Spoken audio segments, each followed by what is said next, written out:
After conceding that a December 3rd poll wouldn't allow for sufficient public discourse on web gaming, Prime Minister Christie today introduced legislation which would broaden the scope of the Constitutional Amendment Act, essentially allowing a referendum on gaming. When Parliament resumes later this month, the parliamentary debate will begin, informing the many questions which have fed a raging public debate. Carla Palmer explains how the poll, initially restricted to web gaming, has been modified.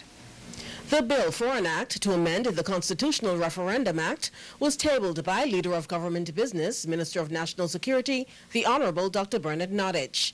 According to Prime Minister the Right Honorable Christie, the amendment will introduce special provisions for the holding of a referenda of a non-constitutional nature, like the one being proposed on web shop gaming and a national lottery, as well as the modification of the Parliamentary Elections Act.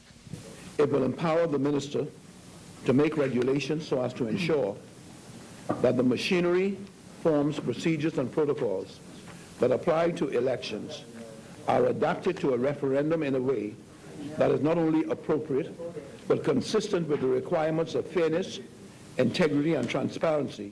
Prime Minister Christie reiterated that should the majority of people vote yes to the referendum, stringent regulations and taxation will be implemented and enforced.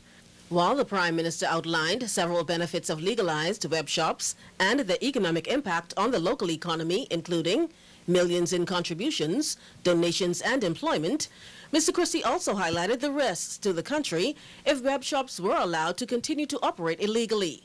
The web shop operators are unable to secure bank accounts for their businesses as they do not satisfy the relevant anti-money laundering rules.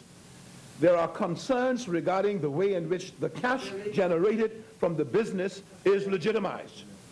Continued operations of the web shops in the manner outlined leaves the Bahamas exposed to international scrutiny and sanctions for failure to implement anti-money laundering rules.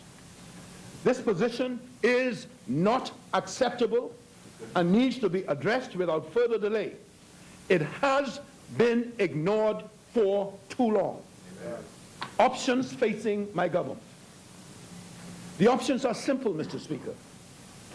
To close down the web shops or to regularize them. Should the referendum result in a yes vote, Prime Minister Christie says there will also be some grandfathering provisions in the law and regulations to the effect. The grandfathering provisions will, however, provide no guarantee that a license will be awarded. Rather, existing operators will have to prove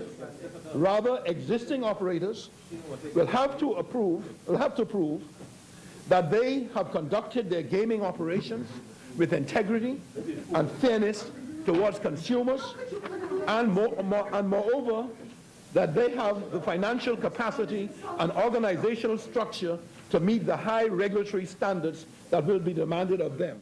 Pledging to ensure a free and fair national referendum come January 28, 2013, Prime Minister Christie says whatever the outcome, the government will respect, honor, and abide by the results.